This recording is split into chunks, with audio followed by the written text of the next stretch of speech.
o que você fala então para a galera que você que veio da casa de 3,30, né, voltando lá em 2007, a corrida para você era um complemento do squash, depois a corrida passou a ser seu esporte, né? E aí, porque a gente sempre pergunta, as pessoas perguntam pra gente, não, mas sub-3 é para atleta, sub-3 é para corredor rápido, correr maratona para amador completar. E você veio de várias maratonas de 3,27, 3 maratonas ali, depois você foi crescendo, foi 3,8, depois 3,2, depois fez 2 provas de 2,59, 2 provas que são provas consideradas no ranking mundial hoje, as 2 provas mais lentas do circuito, pensando nas majors aí. Né? O que você fala aí que é possível? O que você acha disso? É um exercício primeiro de acreditar. E no meu caso teve um ciclo de aprendizado, que foi o ciclo de Berlim, onde não deu. Foi um excelente resultado, 3,2 é espetacular, mas não tinha batido essa meta do sub-3. Então, eu acho que é uma questão muito de acreditar no treinamento. Acho que treinar em grupo torna isso muito mais prazeroso, sim, torna isso tudo mais interessante, não deixa tão enfadonho. Então, eu acho que essa combinação de ter um bom grupo para treinar, com um objetivo e confiar no método, sim, confiar na planilha, seguir a planilha, eu acho que essa é uma receita de sucesso infalível. Então, isso pode fazer resultados que anteriormente eu achava que sub-3 era para quem nascia sub-3, tinha uma genética completamente propensa a isso e já nascia desse jeito. E hoje eu vejo que não é nada disso. Até eu vi alguns amigos, né, o próprio Rafa, que fez o sub-3 dele em Berlim, depois ele repetiu em Boston. Ele tinha tentado 6 meses antes em Porto Alegre. Em Porto Alegre ele não conseguiu. Então, mesmo que tenha uma diversidade, um determinado dia que você não consiga cumprir aquele objetivo, mas até isso é importante, porque isso ensina e te educa a conhecer, a saber esse momento, né, o que faltou naquele ciclo, o que faltou, e tipicamente o que falta é a cabeça comandar o corpo, falar o seguinte, o corpo consegue um pouco mais. Eu lembro da palavra do Márcio da Mata falando o seguinte, você sofre, mas o pace não cai, pode continuar correndo. Olá pessoal, começando aí mais um podcast HF, Papo de Corredor. Eu sou Heleno Fortes, estou aqui com o Vonei Prado e hoje temos um convidado que ele é um estrategista em provas. Ele, ao longo de muitos anos, ele conseguiu fazer aí o ano passado uma marca de sub-3 horas em 2 maratonas cascudas, maratonas difíceis, que são as maratonas de Boston e Nova York. Eu estou aqui vai falar um pouco da história dele, até quando ele chegou nisso. Estou aqui com o nosso atleta Eric Fonseca, conhecido por muitos colegas de treino como Cotonete. Eric, seja bem-vindo. Valeu, Heleno, valeu, Vonei. Boa tarde. Tudo bom para todo mundo aí? E vamos lá conversar um pouquinho sobre corrida e sobre estratégia de corrida, especialmente para fazer o sub-3. Tem um bocado de conta nessa história aí, mas a gente vai contando isso aí aos poucos. Então, como é que foi? Você começou, eu lembro que foi 2007, né? Que você entrou para treinar com a gente na parceria com a IC, né? Você trabalhava, você era parceiro da IC e você começou a correr com a gente. Naquela época nunca nem pensava em fazer maratona, né? Naquele começo eu tinha vindo de uma lesão na coluna por conta do squash e não dava mais para jogar squash. E mesmo na época do squash eu gostava de correr para ter um dia na rua, correndo, tomar um sol. E então eu já gostava da corrida. Acabou que o próprio treino, o próprio jogo do squash também é um treino favorável para algumas coisas da corrida. Sim. Então eu sempre tive um desempenho razoável na corrida e esse começo foi um pouco difícil porque ainda sentindo um pouco essa lesão, mas eu vi que a corrida era o meu esporte. E começou nesse ano de 2007, nessa parceria da IC com a HF, onde ela montou uma equipe. Eu era um parceiro, um cliente da IC, amigo do Cássio, do Guilherme, então resolvi embarcar nesse negócio para ao invés de correr, passar a treinar corrida, que é um negócio diferente. Né? Bem diferente, né? E aí, naquele ano, até você fazer a sua primeira maratona, foi quanto tempo? Isso foi 2007. Então, comecei a correr, comecei primeiro a fazer as provas de 10 quilômetros, comecei a ter uma meta de fazer meia maratona e pensava naquele momento que maratona não era um negócio para mim, era um negócio muito difícil, muito longo, muito custoso, muito sofrido. E isso foi mudando, passou 2008, 2009, 2010 eu comecei a pensar em fazer uma maratona. E no início de 2011, eu combinei com um primo, com o Gustavo, que a gente faria a primeira maratona em 2011. E a gente chegou até a inscrever juntos para fazer a maratona de Punta del Este, no Uruguai. Uma maratona fácil de fazer, combinava com o feriado de 7 de outubro.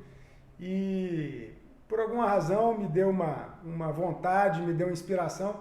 Eu inscrevi no sorteio da Maratona de Nova York, mas num espírito de seguinte, a Maratona de Nova York, naquele momento ainda, quem se inscrevia por 3 anos consecutivos, teria o 4º ano garantido. Nesse ano eles encerraram esse negócio, mas nesse ano eu fui sorteado para a Maratona de Nova York, então em 2011 eu resolvi fazer a primeira prova, mas naquele contexto, vou fazer uma maratona, igual vou ter um filho, vou escrever um livro, vou plantar uma árvore. Nunca mais eu vou fazer isso aí depois. Eu já tinha saído da HF, né? Em 2008 eu trabalhava na Fiat, e a Fiat, um diretor de RH resolveu montar um programa de qualidade de vida e montou uma equipe interna de corrida com uma outra assessoria. E aí parti para o treinamento não tinha ninguém da minha assessoria queria fazer Nova York, mas tinham algumas pessoas da HF com quem eu estava conversando, Marcos Borges, o Daniel Rodarte, Clarinha, né? A Clarinha não sei se ela fez esse ano, acho que não. O MB e o Rodarte com certeza fizeram. E aí, Cláudio também. Cláudio Maciel também. Não, a Clarinha fez esse ano também, lembrei. Clarinha fez. Então, eu, ao longo dos treinos, eu acabei que eu fui conversando muito com eles, fui trocando, fazia uma parte dos longos e seguia a minha planilha, mas fazia uma parte dos longos e sem muita experiência, sem também alguém para trocar ideia, mas eu resolvi colocar uma meta de fazer em 3:30. E essa primeira prova eu fui igual um reloginho, fui segurando 5 por 1000, né, que é o pace dos 3:30, e só fui descobrir que ia dar certo na hora que você entra ali dentro do Central Park de novo, e eu vi que estava lá em cima e fechei essa primeira maratona com 3:29:55. Então foi... Então já daquela época você já era estrategista, né? Você já gostava de fazer plano, né? Você acredita nisso na corrida? Porque a gente pensa em esporte coletivo, esporte individual, tudo tem estratégia. Você acredita que uma boa corrida, você precisa de estratégia? Sem dúvida. Só que é uma questão, quer dizer, não é tão diferente quanto no esporte coletivo, porque no esporte coletivo é impressionante quando você vê um time espetacular jogar uma partida espetacular num dia e na partida seguinte, quando já ganhou o campeonato, jogar uma partida horrível. Sim. Ganhar de 7-1 não me tomar de 7-1 na partida seguinte. Porque isso tudo tem a ver com a cabeça. Sim. Então, esse exercício de planejar uma estratégia e seguir uma estratégia, isso te dá motivação para a hora dura da maratona, para as horas finais, para o pedaço final dela. Te dá confiança, né? Te dá confiança para você buscar uma meta e eventualmente até superar uma meta que você tenha colocado. E essa estratégia também, você cria ela, você constrói ela no treinamento, né? Possivelmente quando você foi para Nova York, você já tinha pensado, essa primeira vez que você foi para Nova York, você já tinha pensado nesses 5 por 1000. Não foi uma coisa um dia antes, na noite de jantar, que você falou, eu vou fazer 5 por quilômetro, não. Não. Você já foi... O ciclo foi interessante. Como em Punta eu tinha já inscrito para fazer a maratona, eu consegui mudar a inscrição para meia, e eu não tinha naquele momento ainda uma marca de abaixo de 1,40 em meia. Era sempre, na hora que chegava no 18, tinha que dar aquela apertada para chegar no 1,40, nessa hora final, faltava perna, eu não conseguia buscar esse objetivo de 1,40. E em Punta já estava começando o ciclo da maratona. É uma prova plana, é uma prova fria também. Na hora que chegou no 18, eu estava num pelotão que estava buscando 1,40. Eu lembro que eu vi um ou outro uruguaio partindo. O chefe do pelotão falou, vai com eles. E aí foi, e eu consegui fazer 1,38, que era o meu melhor tempo em meia, até voltar para HF, inclusive. E, então eu vi que nesse 1,40 eu vi que dava para tentar esse 3,30. E aí deu tudo certo, porque nessa primeira prova eu fiz uma prova muito flat. Mesmo com subida e descida, eu consegui manter uma regularidade muito grande numa prova como Nova York, que você tem que deixar um pouco de folga para esses momentos de subida, você perder alguma coisa. Acaba que por ser uma primeira prova de maratona, Eric, você chegou a sair, né, traçar essa estratégia sua um pouco mais segura, uma estratégia mais jogando mais na retranca um pouco? Você acha que você poderia ter saído um pouco mais forte, mas você adotou essa estratégia por ser uma primeira maratona? Foi, né, primeira maratona, você tem o risco de não completar, de dar alguma coisa errada e não conseguir fazer. É o desconhecido, né? Você tem, você não conhece, né? Era um território novo. Território novo. Mas ao mesmo tempo, para quem nunca tinha feito nada, e a média dos homens é fazer por volta de 4 horas e pouco, eu achava que 3,30 já era um belo desafio. E é melhor ainda quando você consegue atingir esse objetivo. Claro. E no meu caso foi por alguns segundos. Sim. Então foi por pouco que saiu. Isso foi em 2011, né? Você lembra como é que era? Você falou sua marca de meia era 1,20, 1,38, né? Você tinha possivelmente uns 10 km acima de 40, você devia ter 42 nos 10 km. Meus 10 km, eu brigava para conseguir entrar no pelotão Kenny. Então era em torno de 44... 45 minutos. Pouco abaixo de 45, era na casa de 44. Então, de novo, antes de eu voltar para HF, meu melhor 10 km era 43, que eu não conseguia baixar de 43 de jeito nenhum. Sim. Era 43,09. Então devia ser talvez um 43 alto, devia ser a minha melhor marca, ou um 44 baixo, algo assim.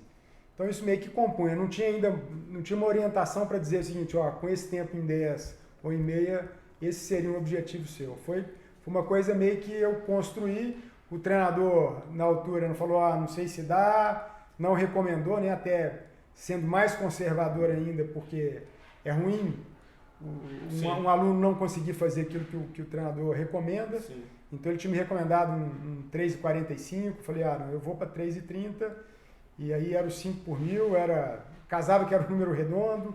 Entendi. Então nessa prova deu tudo certo.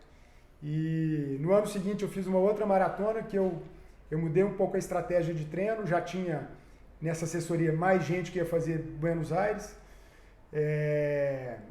e eu fiz um ciclo de treino um pouco mais forte.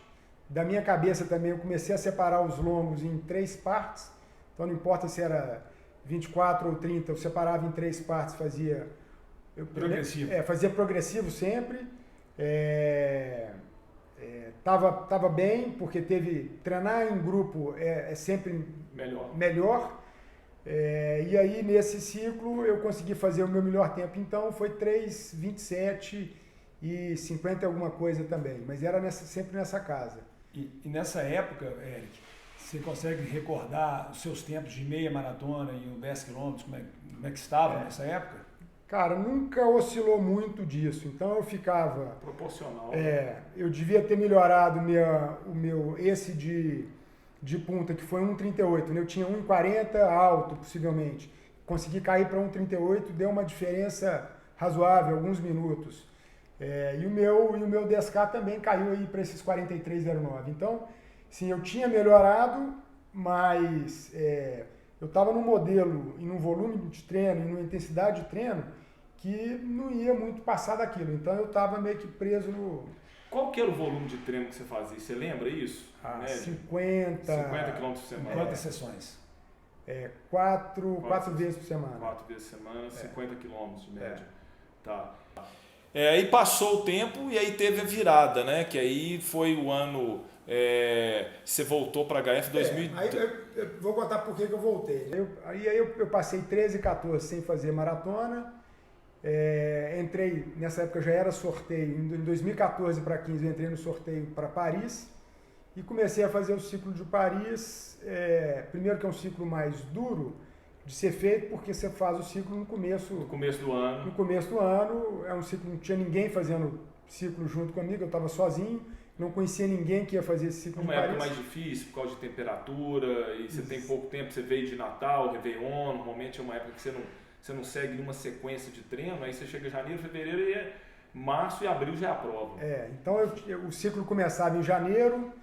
Em janeiro eu ainda estava vivendo uma crise de sinusite, que eu não sabia exatamente que doença que era, mas eu sei que não consegui identificar ainda naquele começo o que estava acontecendo.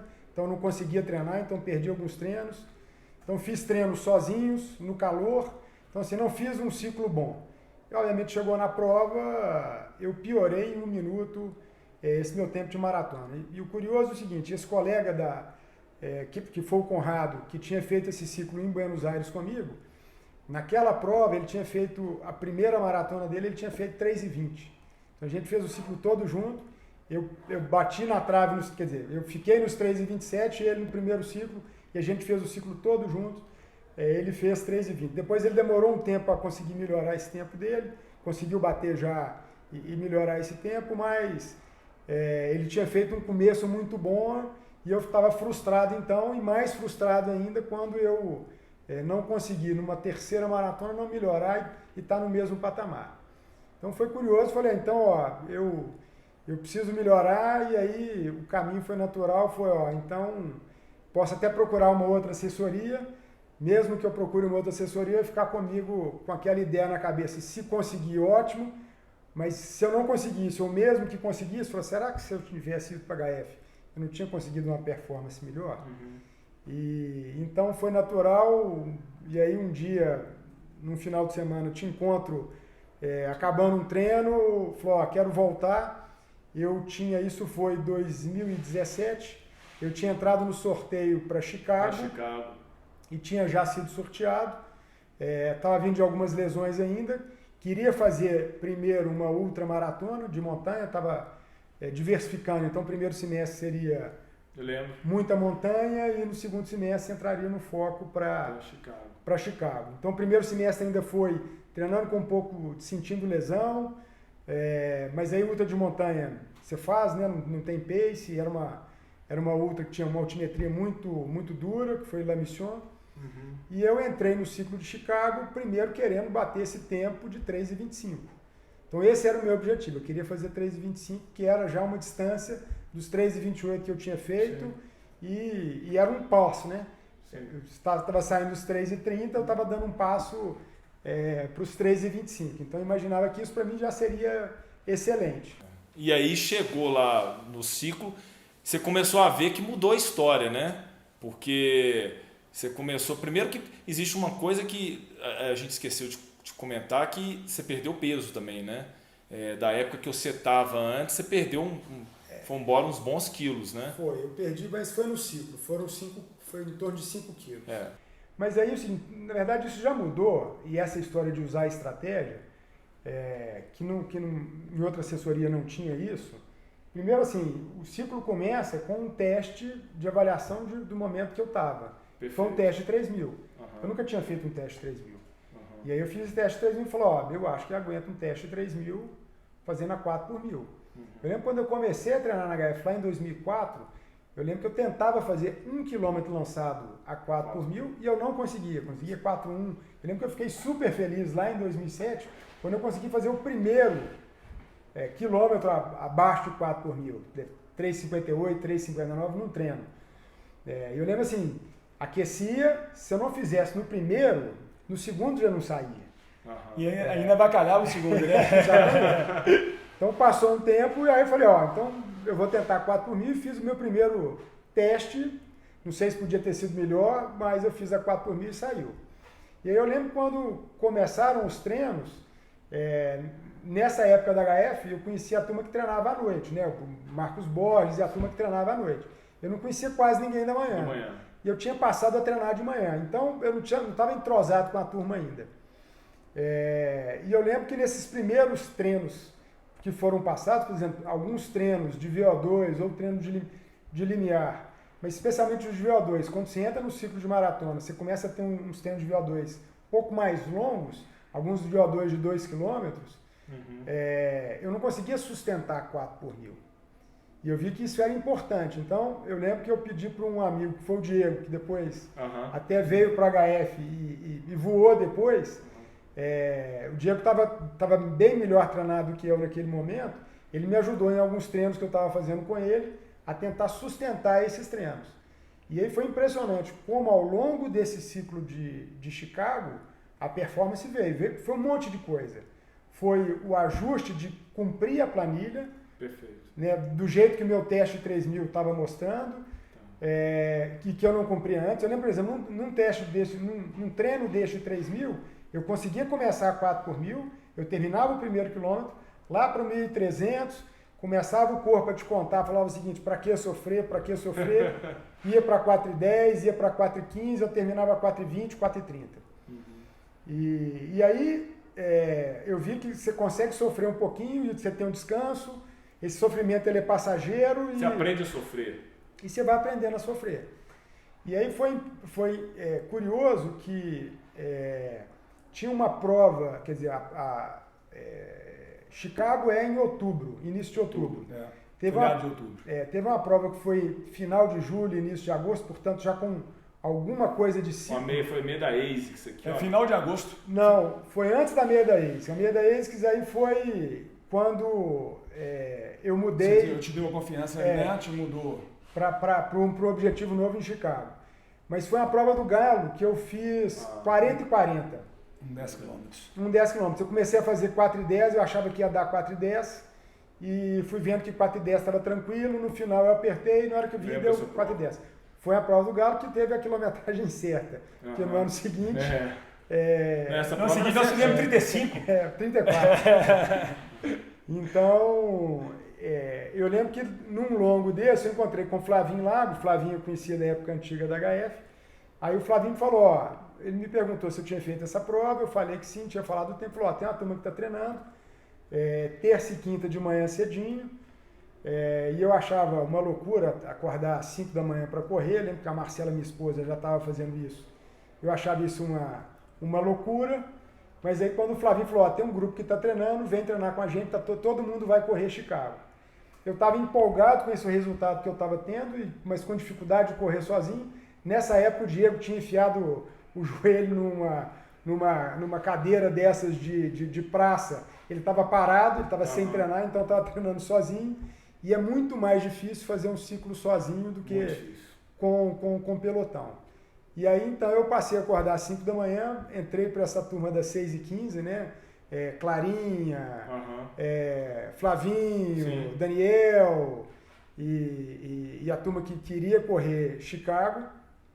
E isso durou mais ou menos um mês até a prova da ASICS, quando eu... Teve a meia aqui, né? Foi uma meia aqui.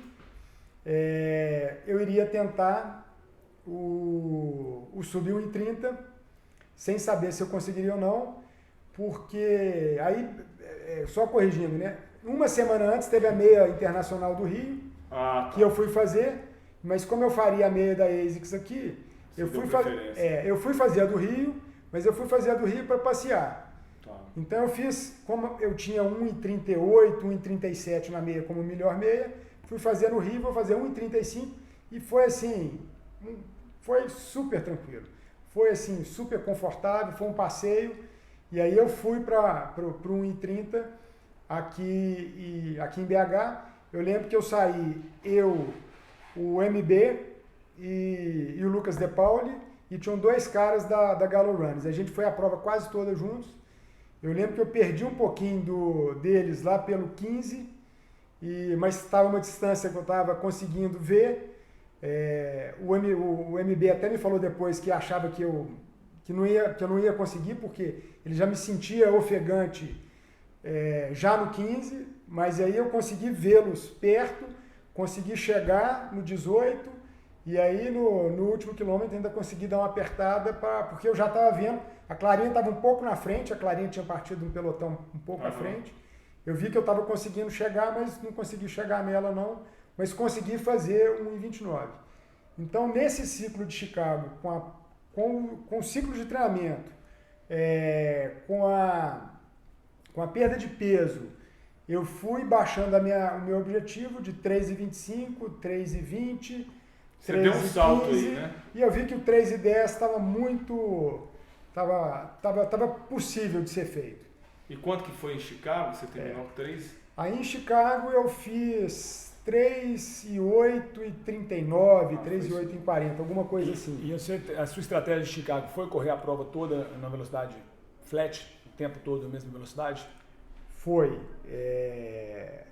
Chicago, até fiz split negativo em Chicago também, porque eu passei a meia para 1:34, acho que foi 1:34 e alguma coisa. Daria 3:09? Seria 3:09. É interessante falar esse split negativo, que quando a gente fala em split negativo, as pessoas acham que abrir muito. No caso aí, você fez a segunda parte mais rápido que a primeira, só que bem próximo, né? Não foi diferente de 3 minutos. Não. Porque quando você tem um split negativo de 2, 3 minutos de diferença, é porque a primeira parte você passeou, né? Foi uma parte fácil. Foi. Então o split negativo seu foi questão de segundos, né? Tipo 30 segundos, 40 segundos. Foi uns 30 segundos. Uns 30 segundos. Que é assim, possivelmente é mais nos 10 quilômetros finais, que é a parte difícil de você conseguir até aumentar o ritmo ali, você ainda conseguiu, né? Foi uma prova também que tinha bastante gente. Eu acho que a HF tinha uns 60 corredores, né? Exatamente, 62 pessoas mais ou menos. Eu lembro que eu saí com o Washington, saiu eu e o Washington. O Daniel também saiu com a gente, mas ele abandonou o pelotão um pouco antes. Tinha o Conrado, que saiu junto com a gente também. E logo depois o Juliard entrou. Lá pelos 5 ele apareceu e entrou. Eu lembro que foi uma prova assim, muito constante, porque a gente bateu os 21 e estava assim mais ou menos, estava um pouquinho mais rápido, estava com alguma sobra, mas logo depois algumas pessoas desse pelotão começaram a ficar para trás. Eu lembro que o Washington e o Conrado, eles ficaram um pouquinho para trás, eu continuei com o Juliard e aí numa água lá pelo 30 e alguma coisa, eles ficaram também. A Claudinha até ficou comigo até o 39, mas eu lembro que no 37 ela perguntou, vamos dar uma apertadinha, e aí a gente apertou e estava saindo. E nesse ritmo aí você tem acho que 3:09 ou 3:10, tem um balão dos 3:10, não tem? O pace, né? 3:09. Tem, mas a gente fez um negócio um pouquinho, esse ganho de tempo que a gente teve na saída foi porque a gente saiu largando junto com o pelotão. Tá. Só que é muito ruim você estar atrás do pelotão, é muito cheio, ainda mais no começo da prova. Então a gente resolveu passar um pouquinho na frente porque estava congestionando, apesar de Chicago ser uma prova com organização impecável, né? Avenida larga. As avenidas são largas, você tem água dos dois lados, você tem 3 ou 4 grandes bandejas de água. Gatorade primeiro, depois água um pouco à frente. Mesmo assim estava muito cheio. Então a gente resolveu passar na frente do pelotão e tentar seguir no ritmo. Então isso a gente ganhou uns segundos de tirar esse do pelotão. Mas a gente nunca mais viu o pelotão depois disso. Eu lembro que no meio da prova, por volta do 30, o Arnaldo me passou e apertou. Mas depois eu fui pegar o Arnaldo um pouco mais à frente. Então foi uma prova que eu também fui bastante constante. Fui mantendo 4:30 o tempo todo. Então eu vou sempre conferindo, né? Quando você fala em prova nos Estados Unidos, tem uma dificuldade de gerenciar pela marcação em milha. A marcação, porque a marcação em milha eu não troco o relógio, sempre treino em quilômetro, sou acostumado com quilômetro, então não dá. Então o que eu faço é colocar, em determinado ponto da prova você consegue ver aquele space band, mas chega um determinado ponto que você, na primeira idade já não ajuda muito, Mas depois você chega um tempo que você também não consegue concentrar Sim. e ter cabeça para fazer cálculo, né? Para fazer conta. Fazer conta, exatamente. Mas algumas contas eu consigo fazer e quando a gente entrar na história de Boston, a conta foi importantíssima, porque tem uns determinados pontos-chave da prova. Você tem que fazer essa conta, você tem que estar consciência para fazer a conta, para poder... na verdade, assim, é monitoramento e controle. Você monitora e você toma uma ação de controle, que é ou acelerar ou não, ou até reduzir o ritmo, né? Sim. Então, essa prova de Chicago, para mim, foi um divisor de águas, porque eu vi que um ciclo bem treinado, ele te faz fazer coisas que, para mim, eram impossíveis. Uhum. Eu não imaginava que... Você começou pensando num 3,25, né, Eric? Estaria satisfeitíssimo com 3,25. Mas quando eu vi que 3,10 dava possível, e aí na prova saiu 3,8, na verdade bateu até aquela frustração, porque a Clarinha tinha falado comigo, não, será que você não pula aqui pro meu curral e... Vamos fazer. Vamos fazer junto, a Clarinha fez 3,4. Talvez não desse o 3,4, mas começa a despertar essa dúvida na cabeça de que o método, o ciclo, né, confiar na planilha e executar a planilha, ela pode te levar a esse ponto. E aí o ciclo seguinte, eu lembro que eu te procurei para a gente falar, Leandro, e agora, o que nós vamos colocar mais agora? Porque o que para mim era impossível, a pessoa tinha que nascer sub-3. Mas você já pensava, olha só, isso é interessante, você já pensava em fazer, quando você terminou Chicago, confraternizou e pensou assim, você já olhava para fazer a 2,59, fazer abaixo de 3 horas, você via que isso era palpável ou você ainda fala assim, cara, ainda tem alguns degraus para Na subir? festa de confraternização eu já estava... Você já falou que você Eu já estava querendo, já tinha esse objetivo. Você sentiu que dava, pelo que você treinou, pelo que... Para mim, o cara nasce para ser sub-3, era isso. Uhum. E você viu que não é. Eu vi que é treinável. Ou eu tinha nascido nesse grupo, ou eu tinha conseguido treinar para chegar a esse grupo. Deixa eu só te perguntar uma coisa, Eric. Nessa mudança de nível, que você saiu do 3,30 e caiu para o 3,8, voltando aos treinos, você passou a seguir os treinos direito, né? Seguir a planilha ao pé da letra, como você mesmo falou. E o volume de treino semanal seu? Você lembra quanto passou a ser? Eu lembro, nesse ciclo, enquanto a minha esposa que corre outra assessoria tinha feito 4 treinos acima de 30 ou mais quilômetros, a gente tinha feito 6. Então foi 50% a mais de treinos longos acima de 30 quilômetros. A minha quilometragem mensal estava gerando em torno de 330 a 350 quilômetros nesse ciclo. Você vai dividir por 4 e daí 85. Aliás, não, minto. Nesse ciclo eu acho que talvez não tinha chegado tanto, talvez uns 320. Porque eu estava ainda correndo 4 vezes. 80 quilômetros. 4 vezes por semana. A gente, né, Leandro, eu fiz a pergunta porque a gente fala muito isso, que a maratona, como é uma prova longa, o volume semanal somado, né, o volume da sessão, somado no volume semanal e no volume mensal, é muito importante, porque como é uma prova longa, você vai sentir isso lá na frente. Então, quer dizer, você pulou de um volume, quando você fazia 3,30, 3,27 na maratona, de 50 km para praticamente 80. Você passou a 50% mais de volume, você quase 60% a mais de volume. Isso faz toda a diferença. Isso faz toda a diferença para um atleta do seu nível, né? Ou de qualquer outro nível. Um atleta que fazia 3 horas e 30 na maratona, depois brigou, ficou 3,27, tomou um tropeço, voltou para 3,28, 3,27. E aí você saltar, não só de volume, porque senão a gente também fica pensando que é fazer volume e ficar arrastando. Né? Porque também não adianta fazer volume com qualidade, e fazer a procissão, né? Aquela procissão lenta ali. Não, é um volume com qualidade. Se você não tem qualidade no treino, você não chega. Até que você teve esse salto. Né? Foi mais de 20 minutos que eu tirei. Pois é. Da minha última maratona. Mais de 20 minutos. Sim. E aí, cara, você já estava pensando naquilo e aí veio o ciclo, um ano depois, foi o ciclo de Berlim. Foi o ciclo de Berlim. O Berlim, só para a gente lembrar, qual foi o seu tempo em Berlim? Em Berlim eu fechei em 3:02:06. 3:02. E aí, tem um colega, né? Mas você já saiu para baixo de 3 horas? Eu saí para 3 horas. Para fazer o sub-3. Saí para fazer o sub-3. Tá, e qual foi a estratégia nessa prova? Em Berlim, primeiro assim, o ciclo de preparação, para fazer alguma coisa diferente, eu acrescentei mais um dia de rodagem. Foi a quarta-feira que eu não rodava.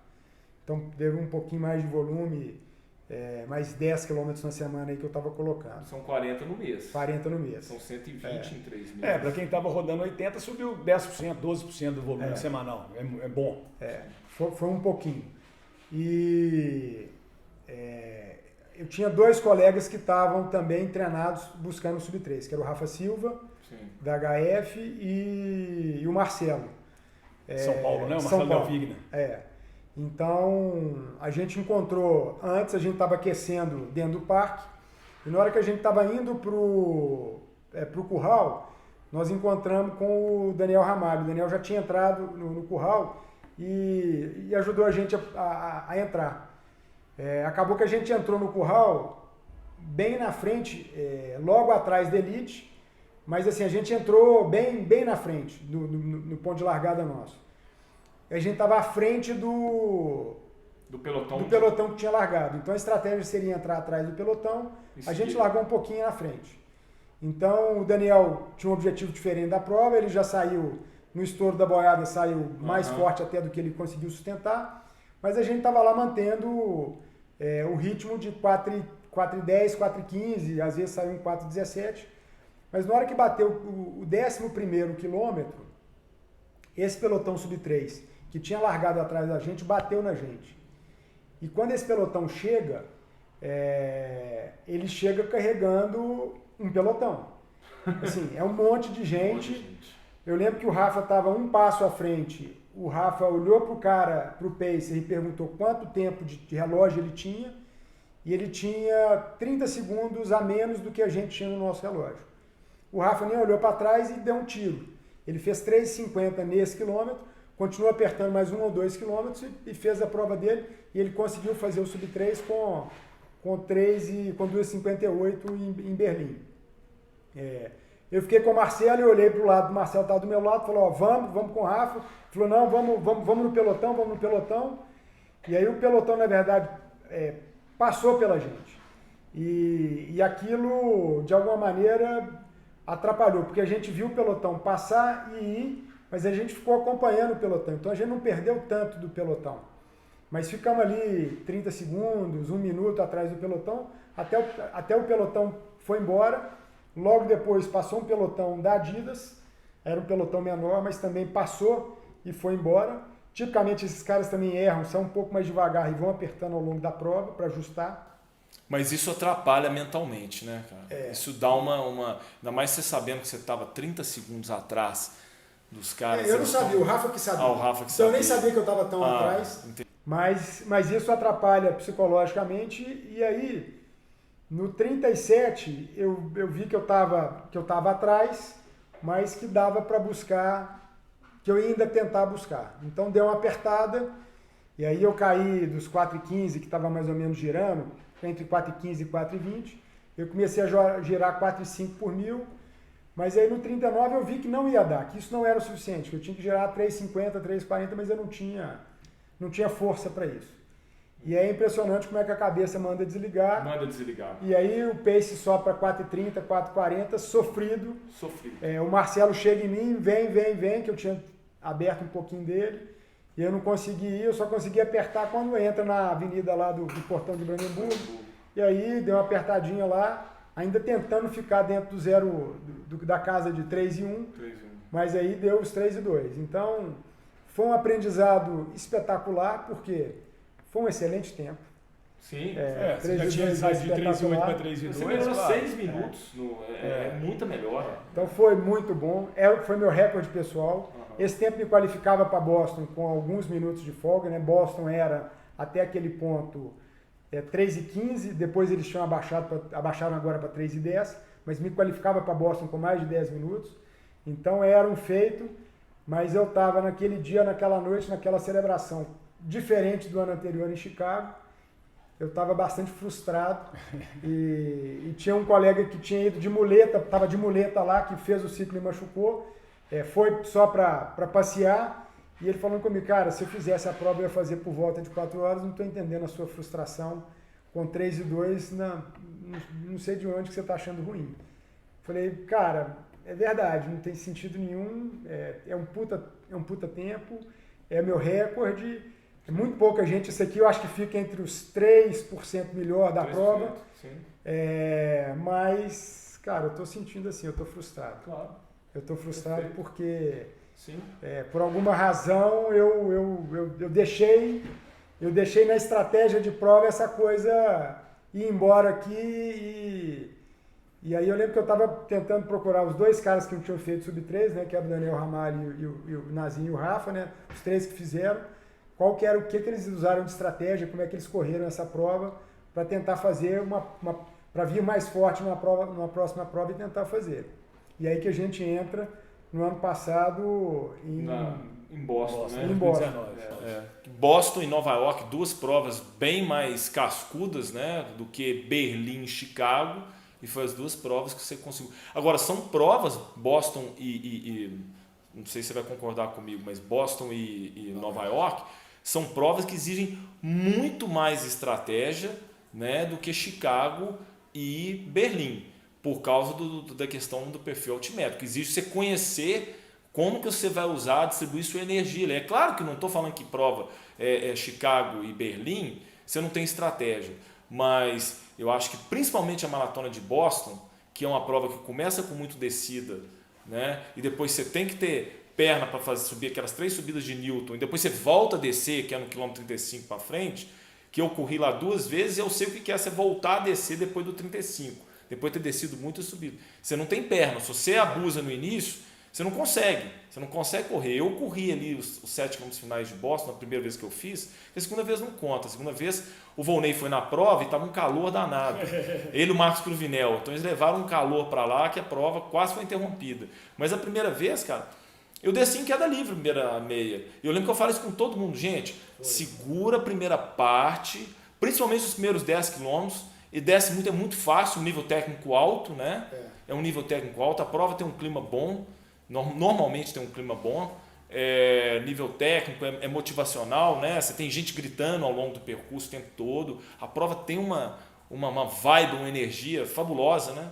Então, se você deixar, você é traído, né? Tem toda a razão. Eu acho que Chicago e Berlim, apesar de serem as duas provas talvez mais rápidas. Entre as majors, é uma prova que você tem que sustentar um ritmo flat que você aguenta e você vai fazer a prova. Então é uma questão de concentração. Perfeito. E de você conseguir manter isso. Hidratar nos pontos. Hidratar adequadamente, tomar gel, quem gosta de sal, enfim, fazer o que você treinou e executar na prova. Tem só um fator aí que vai influenciar, que é o fator de temperatura e umidade no dia, mas geralmente você pega coisa tudo. Em geral são bons, né? Mas é uma coisa que você não controla, não está sob seu domínio. Então é o que vier. Se vier um dia de tempo bom, vai para o plano A, eventualmente você pode mudar para um plano B se não tiver a condição ideal. Mas nesse ano de Boston foi curioso porque no ano anterior quem correu sofreu muito, né? Volney foi um desses que tinha corrido em 2018 e pegou uma tempestade, -1. Eu lembro que até esse treino eu fiz. Eu lembro que eu tinha feito uma viagem, a minha esposa tinha corrido a maratona de Tóquio e a gente tinha feito e estava muito frio em Tóquio, então, e chovendo. Então, nos dias de chuva e frio, eu saía para treinar justamente para ver o que é treinar com chuva e temperatura de 1 grau. E logo depois a gente foi para a França, também pegamos chuva e frio, e aí eu ia para a rua treinar para ver o que era a temperatura de 1 grau ou 1 grau negativo. Eu lembro que eu cheguei a pegar 1 grau negativo com chuva, e aí eu já tinha a roupa, eu já tinha comprado um corta-vento não impermeável, mas resistente à água, luva, então eu vi que se chovesse canivete, eu já tinha treinado para correr chovendo canivete. Você estava fisicamente, mentalmente preparado para esse negócio. Para esse tipo de situação. Então, assim, esse ciclo de Boston, eu basicamente repeti o ciclo de Berlim. Eu só coloquei na variação do treino, né, algumas mudanças de fazer alguns treinos começando em descida. Então fiz uns 2 treinos só, mas saía do retiro, onde o Rafa mora. O Rafa também ia correr, o Rafa Silva. Boston esse ano. e a gente descia até o Belvedere e lá a gente completava o treino. O Rafa não gostava de treinar o treino muito forte, então ele fazia um ciclo de treino 4,40, 4,50, eu gosto de fazer a 4,35, que é os 92% que você comenta que deveria ser para o objetivo de prova, né? Eu fui com o objetivo para fazer 2,59 e 39, escutei muito o começo da prova, eu errei uma coisa que me atrapalhou um pouco no começo, mas depois entrou na cabeça e fui. Né? Eu comprei aqueles Gatorade americanos para hidratar no dia anterior e fui tomando tanto no dia anterior quanto no dia da prova, né? Mas aqui a gente está acostumado com Gatorade de 500 ml. Aqueles americanos é de 1,5 litro. Então eu lembro que eu tive que ir ao banheiro muitas vezes antes, e quando eu larguei, eu vi gente parando no meio do mato para ir ao banheiro. Aquilo me deu uma atrapalhada, falou, ó, eu tô com vontade, mas não dá para parar. Não posso parar e 2, 3 quilômetros depois essa vontade passa. A vontade passa, até porque você começa a suar também, isso Entendi. acho que dá uma ajudada. Eu consegui segurar muito bem nos primeiros 5 quilômetros, eu lembro que o primeiro quilômetro bateu 4,17, o segundo bateu 4,19, estava muito fácil, todo mundo me passando. E desce muito, né? Vai descendo. E eu lembro que em Boston eu passei a meia com 1,29 e 30. 1,29 e 30. E meu melhor tempo de meia era naquele momento 1,27. Então eu não tinha uma meia muito rápida, muito mais rápida do que eu estava fazendo ali. Isso é interessante, né? Que você nunca fez uma meia dentro daquelas planilhas, daqueles cálculos que a gente coloca de 1,25, 1,26, você nunca chegou a fazer uma meia que te desse mais conforto você correr a maratona. Isso. Então, as suas maratonas sempre foram muito sofridas, né? Principalmente o final ali, né? E aí, mas assim, eu passei com 29,30, tava bastante confortável, né? É uma prova bacana, você tem vários trechos, você tem a cidade dos brasileiros, né? Framingham, que é Framingham, né? Então você vê lá, é uma descida, você vê lá um centro de intercâmbio Brasil-Estados Unidos.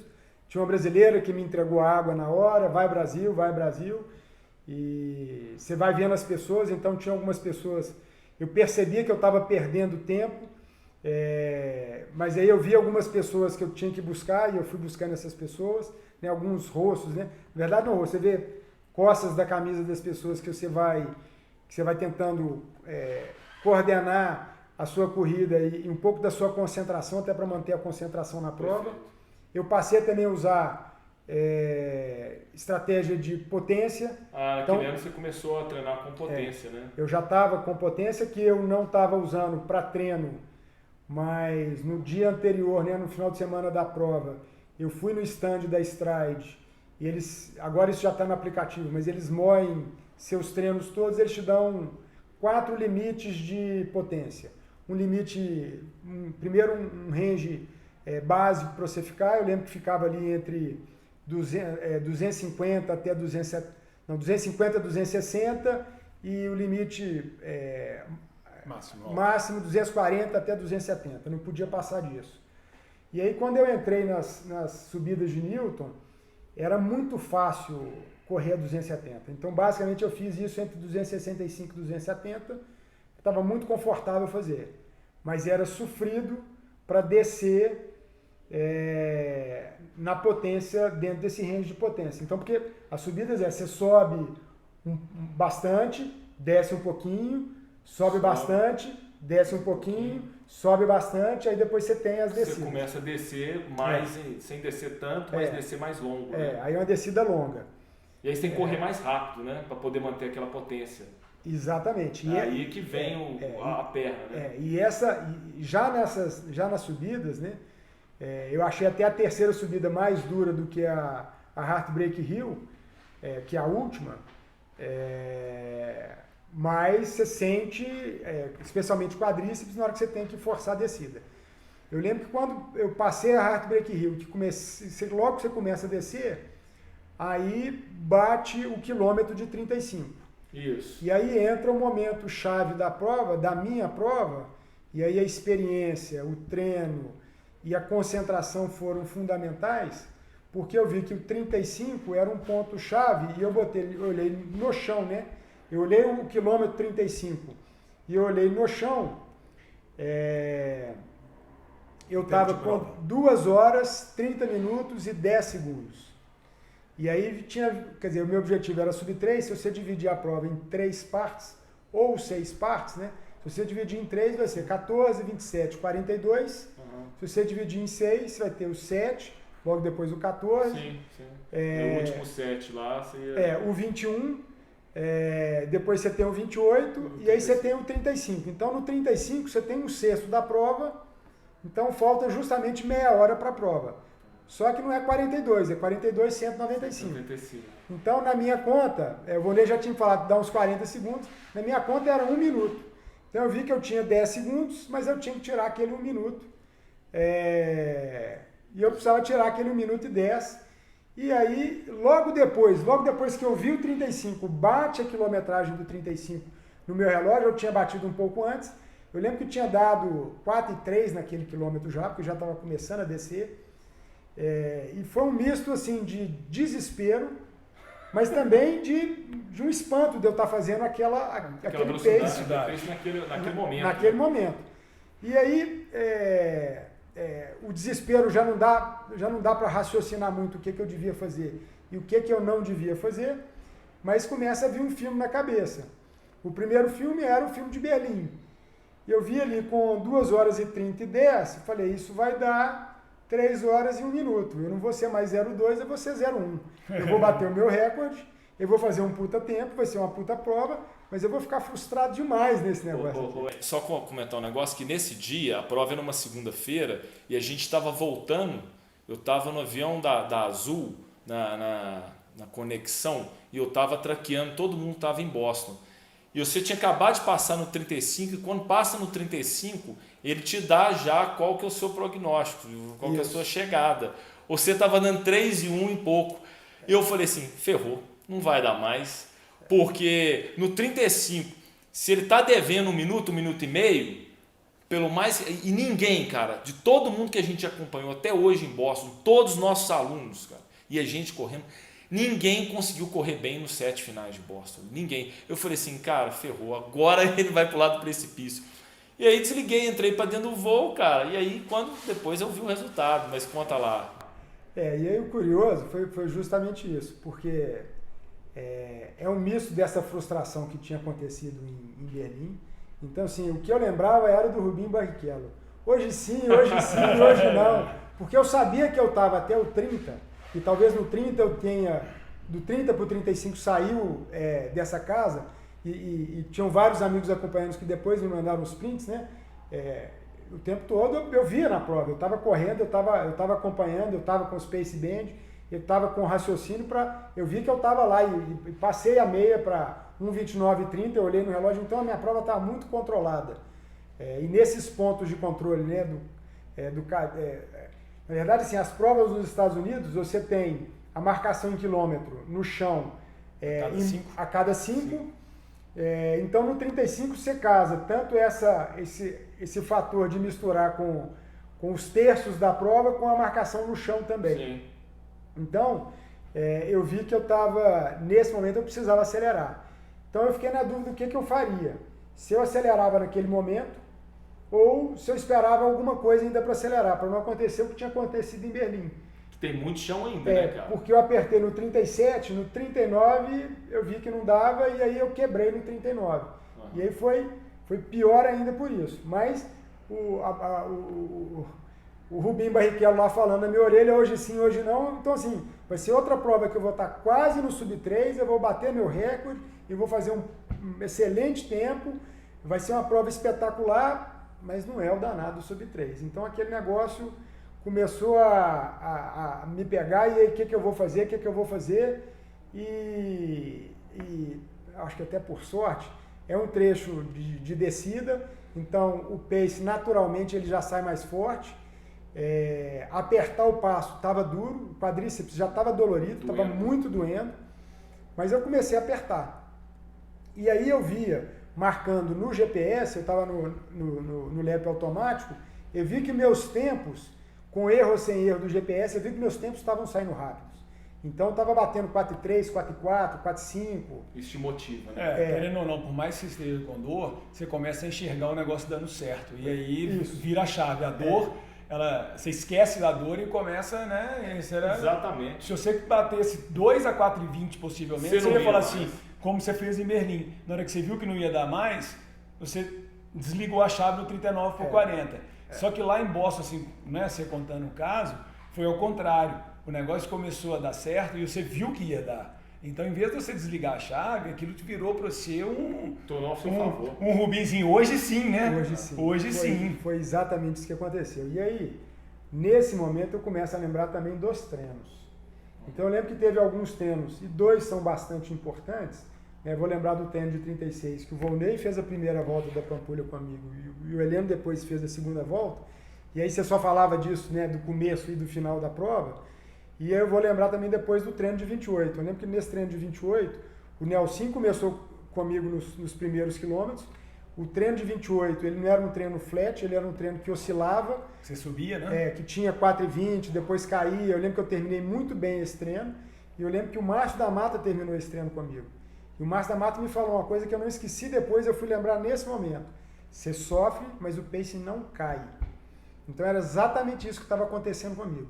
Eu estava sofrendo, a musculatura estava doendo, mas eu estava aguentando fazer, mas o pace, na verdade, estava vindo o que eu precisava. E aí depois, vendo no trekking da prova, do 35 ao 40, eu fiz 4,7 de pace médio. E eu percebi, mas eu já não tinha condição de fazer a conta que eu tinha feito no 35, porque no 35 a conta foi clara para mim. A conta foi 2 horas e 30 e 10 segundos, eu tenho que tirar 1 minuto e 10. Quando eu passei no 40, aí já entra quebrado. Eu já não sabia fazer a conta de 4,15 mais quantos segundos.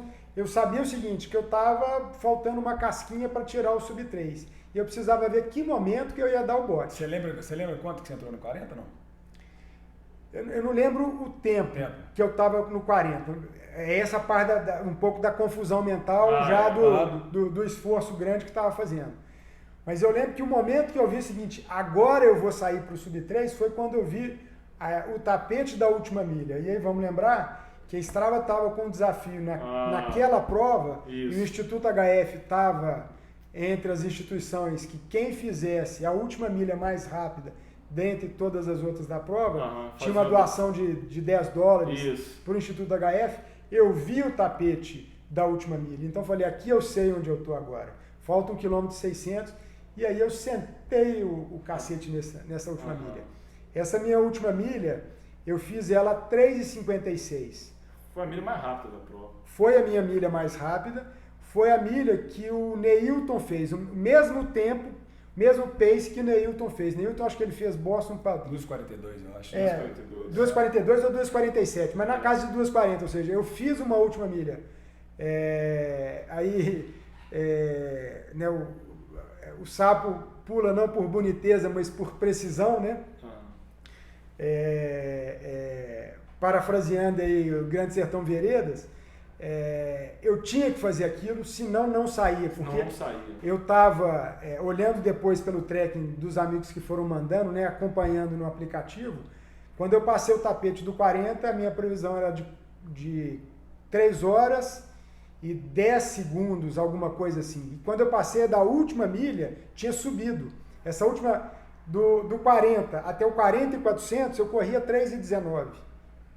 Então me deu uma confusão, assim, esperando um momento, literalmente, de reagir e dar o bote. E foi nessa última milha que juntou um monte de coisa. Juntou o Rubinho, juntou o Instituto HF, juntou o negócio de vai dar, hoje, vai dar. E aí você não pensa, aí você começa a apertar. Eu lembro que...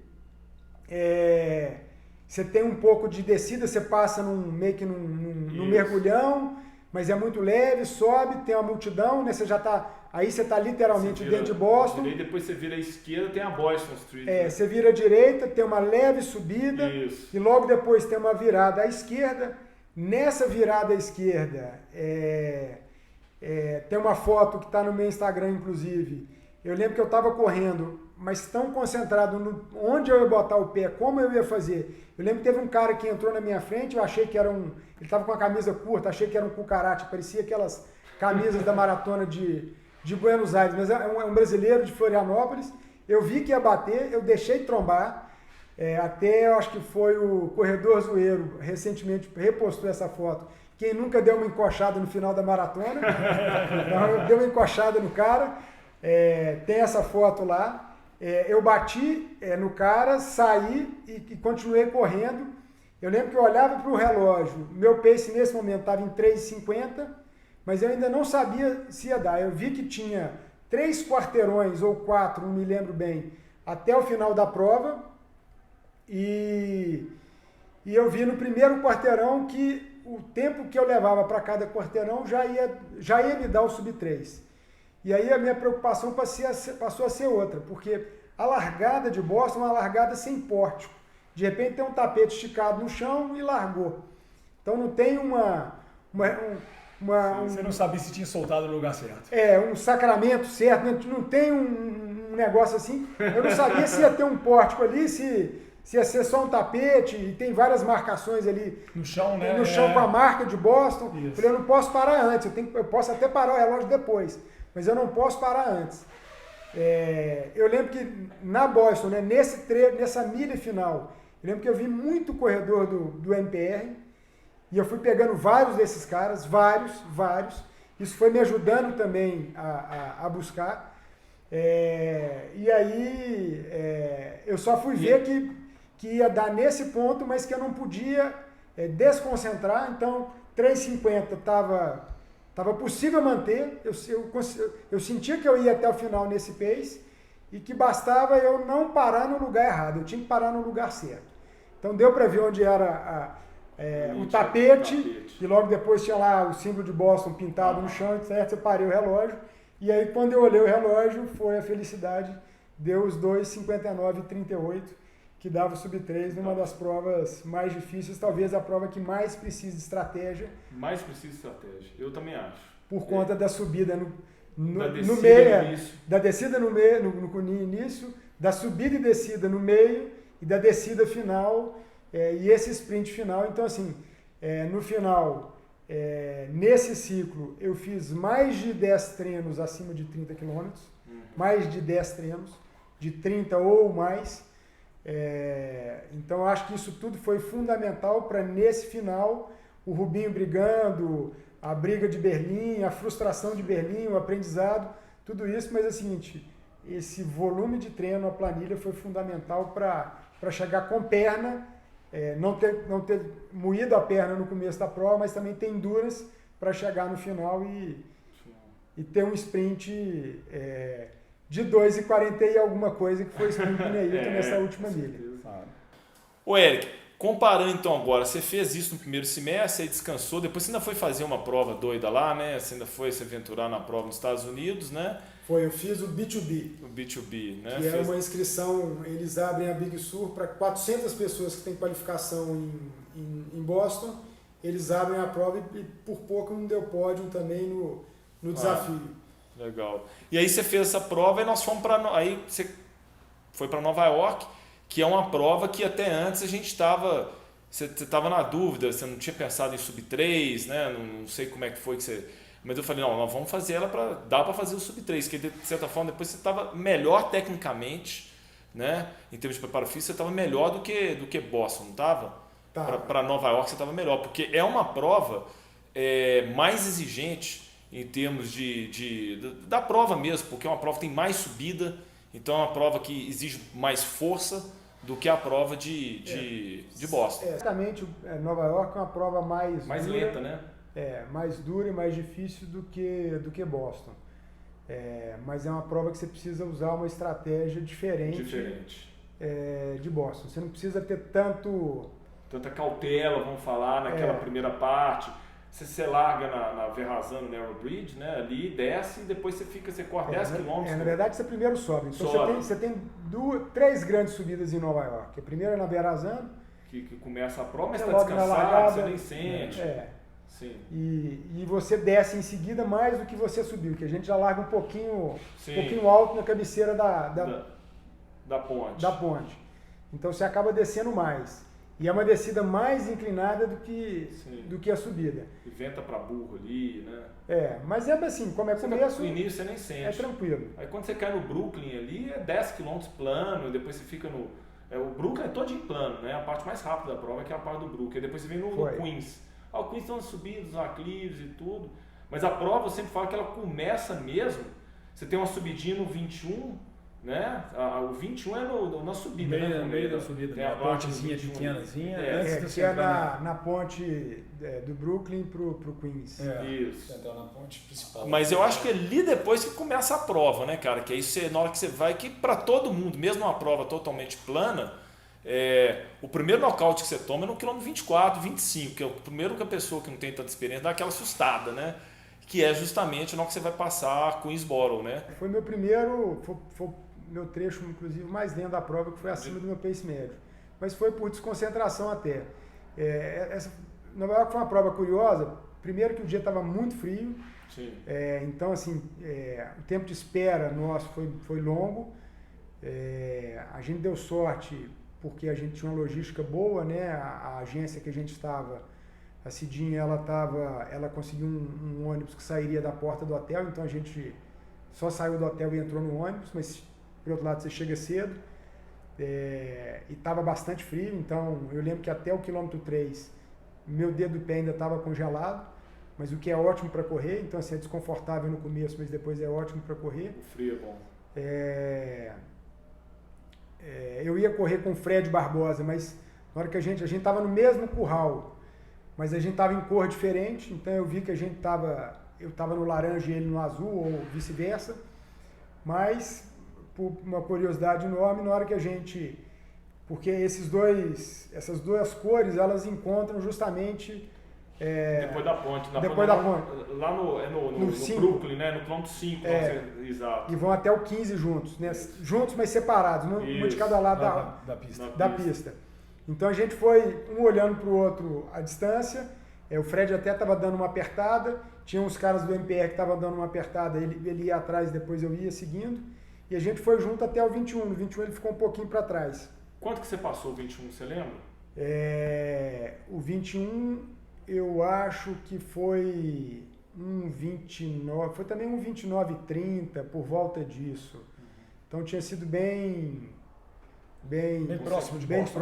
Bem próximo. Talvez um pouco mais baixo, talvez entre um 29 e um 29,30, não sei ao certo.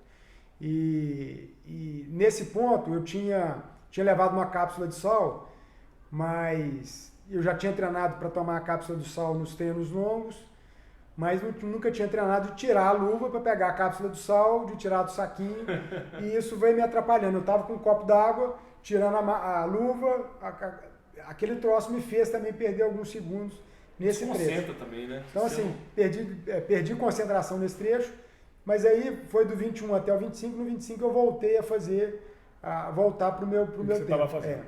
Aí, pelos blocos de 5 km eu consegui acompanhar, eu vi que eu acho que eu devo ter passado com um 29 baixo, que eu lembro que eu passei no pé da Queensboro, eu tinha uns 45 segundos.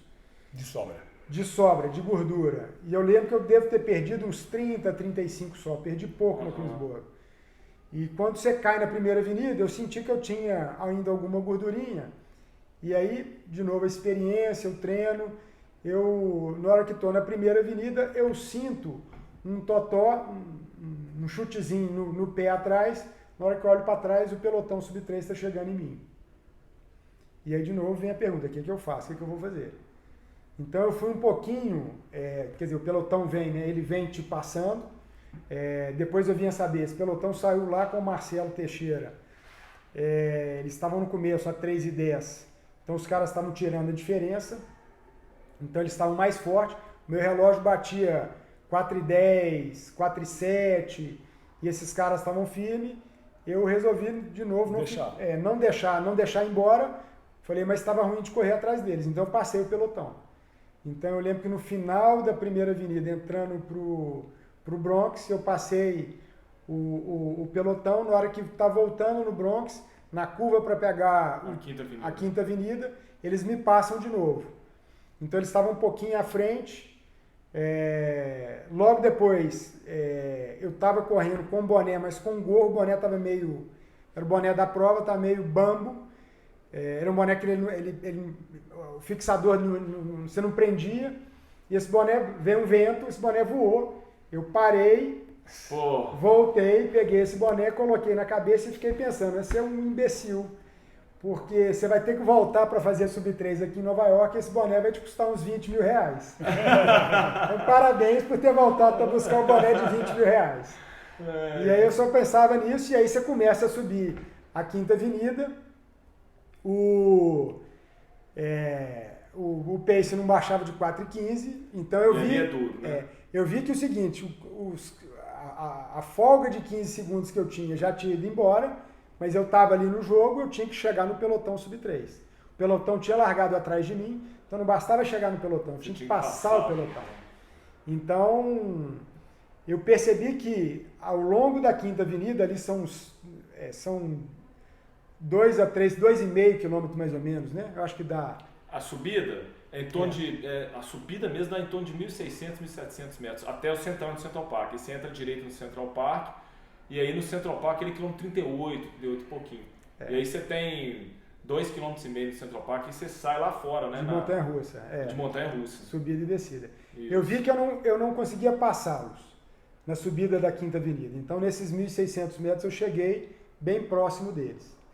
Mas aí, quando entrou dentro do Central Park, no dia anterior, a gente tinha feito um treino, no dia ou 2 dias anteriores, 2 dias antes. a gente tinha feito um treino que era justamente o reconhecimento do trecho dentro do Central Park. Então, eu conhecia aquele trecho. Essa visualização aí fez a diferença, né? E aí, a única coisa que eu talvez pudesse ter feito melhor tanto em Boston quanto na Big Sur, eu consegui fazer a última milha mais rápido e ganhar a doação lá. Mas esse em Nova York, teve um determinado ponto, logo no começo do Central Park, que eu resolvi resolver logo a fatura. Então eu comecei a imprimir um ritmo muito mais forte, que eu sabia que eu conseguia sustentar na subida, e aí eu aproveitava a descida. Então eu lembrava da minha prova que eu tinha feito anteriormente, que eu lembro que foi a mesma coisa, na hora que entrou no Central Park, na primeira maratona, eu lembro que eu tinha perdido do pacer lá, da bandeirinha de 3,30, eu cheguei nele e eu passei dele dentro do Central Park. Eu fiz a mesma coisa com o pelotão, só que Sub-3 agora. Então eu, numa hora, dei uma desviada deles e fui embora. E quando você viu que você estava com o caneco na mão, que você falou, não, agora eu estou garantido, porque você tem aquele momento que você sai do Central Park de novo, ali o quilômetro 41, né? Perto onde é que tem aquela loja da Apple, aquela avenida lá que tem aquele seu... A última milha começa um pouco antes. A última milha começa na hora que bifurca o Central Park, na hora que tem aquele caminho de charrete. Isso, o caminho de charrete. Ali tinha um tapete de uma milha e meia, em descida. Em descida. Então eu vinha no ritmo muito forte, pra mim, eu estava dentro do jogo, mas não sabia ainda se ia dar, se não ia dar. E aí eu vi que eu fiz muito forte esse caminho. Você sai da prova, passa na frente da Apple, passa na frente do Plaza, e ali tem uma leve subidinha. Isso, exatamente. E aí você entra no Central Park de novo, descendo. Mas você tem ali, a sétima, né? É a sétima ali? Você sai na sétima, aí você tem a loja, o Plaza, aí você tem a Avenida das Nações, que seria a sexta, alguma coisa assim. Na hora que eu estava na Avenida das Nações, que eu vi a distância que estava batendo, e o tempo que eu tinha, eu acho que ele bateu 41 no relógio. Eu falei, vai dar. Aí, de novo, a cabeça manda desligar, o pace já sobe lá para os 4,30. Eu falei, não, mas agora eu posso bater meu recorde. Eu vi que se eu apertasse um pouquinho, eu batia o tempo de Boston. E aí você voltou aí eu voltei e passei a apertar de novo e passei a apertar o ritmo, e aí fechei em 2 horas, 59 e 21. Eu abaixei 17 segundos desse tempo de Boston. Uma prova mais dura aí, vamos falar, né? Uma prova mais dura. Uma prova que tem uma altimetria bem pior. Você sobe muito mais e desce menos do que desce em Boston. No ciclo de Nova York, Eric, só te perguntar, que a gente acompanhou, No início do ciclo de Nova York, você não estava muito com a ideia do Sub-3, não estava? Como é que estava? Ó, eu tinha conseguido o Sub-3 e para mim aquilo ali já era um feito, então já estava satisfeito com isso. Mas eu sentia que eu estava bem treinado ainda, eu estava com esse endurance e apesar da prova ser mais difícil, eu ainda tinha esperança de que conseguiria fazer, mas não sabia se ia dar. Então... Uma coisa que eu reparo muito, te acompanhando, igual a gente te acompanha, né? Agora já tem 3 anos de novo, desde 2017, né? Você vai crescendo dentro do ciclo e você chega no auge sempre na hora certa. É muito engraçado. Tanto Boston quanto Nova York. A sua melhora no terço final da preparação, né? Vamos falar assim, no último mês, nos últimos 40 dias de preparação, o salto que você dá na hora que a gente pega, né, quando você começou, o seu processo de treino, num processo específico de treino mesmo, ali na primeira, segunda semana, você na 9ª semana, 8ª, 9ª e 10ª semana de treino, sabe? É impressionante a sua melhora, sabe? Isso é interessante que o Volney está falando, que isso pode traduzir para a prova também, porque muitos atletas, né, Volney, normalmente a gente fala no ciclo de preparação de maratona de 10, 12 semanas. Então as pessoas entram muito motivadas nas primeiras 3, 4 semanas, mas com motivação até um nível ótimo de motivação acima. E aí eles não conseguem, cara, você não consegue sustentar, né? Assim, entra naquele pique todo aí nos 4 semanas finais, 3 semanas finais, na hora que você tem que segurar o boi pelo chifre, né? Que é onde é que entra o 28 de ritmo, onde é que entra 2 voltas na pampulha. Muitos já estão saturados, os caras jogam a toalha. E aí que você deu a volta, que é exatamente, se a gente pegar a maneira com que você treina, né, pensando em a longo prazo, porque a maratona não é um treino. Exatamente. Elas são muitos treinos, então é muito melhor você ter 20 treinos bons do que 2 ótimos. E você foi crescendo. Então, no dia da prova também, tem muitas pessoas que acontece? Elas vão muito bem no primeiro terço, do segundo terço, que é do 14 ao 28, elas já começam a bambear. E o terço final, cara, o pessoal desaba. A maioria dos corredores eles desabam no terço final. E principalmente na metade do terço final, que é o do 35, os últimos 7. E você cresce. O Márcio também tem essa característica, né, de crescer muito no terço final do treinamento, que são as 3, 4 semanas finais que entram. E isso é fundamental, porque... Em todos os sentidos, até mesmo para a parte da cabeça, né, Leandro? Porque o cara, quando ele cresce nesse terço final, ele chega na prova com aquela confiança, né? Assim, eu não falo nem para ele usar isso no terço final da prova, não, mas ele já entra para a prova com peito, porque ele fala assim, pô, agora eu acredito que eu posso, porque aquilo te dá a confiança, agora eu sei que eu posso, exatamente. Exatamente isso. O que aconteceu em Boston, eu sei que, cumprindo o ciclo certinho, eu sei que eu vou chegar no 35, eu vou ter perna para, se precisar tirar uma diferença, eu tenho um coelho na cartola ali guardado, se precisar tirar um as da manga, vai ter esse as ali, porque o ciclo me preparou para isso. Sim.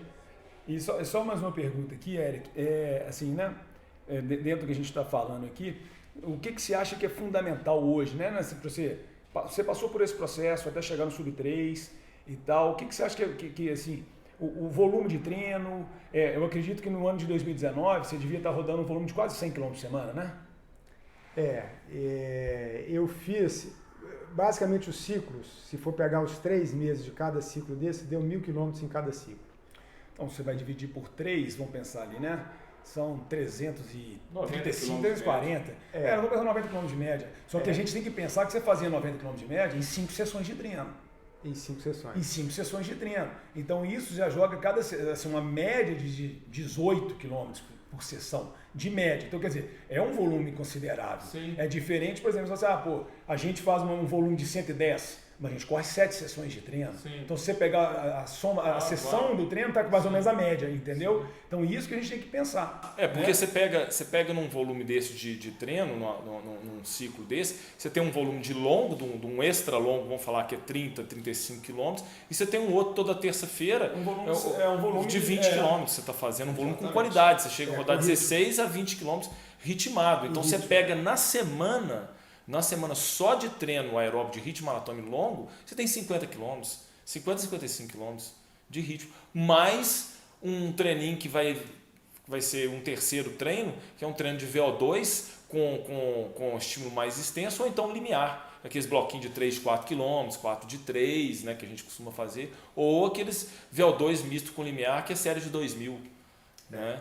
E isso não tem jeito, né, cara? Isso dá uma melhora na sua capacidade aeróbica. Eu acho que o volume me trouxe até esse ponto. Agora, para eu dar mais um salto, eu vou ter que melhorar bastante nos treinos de qualidade, sem dúvida. Sim.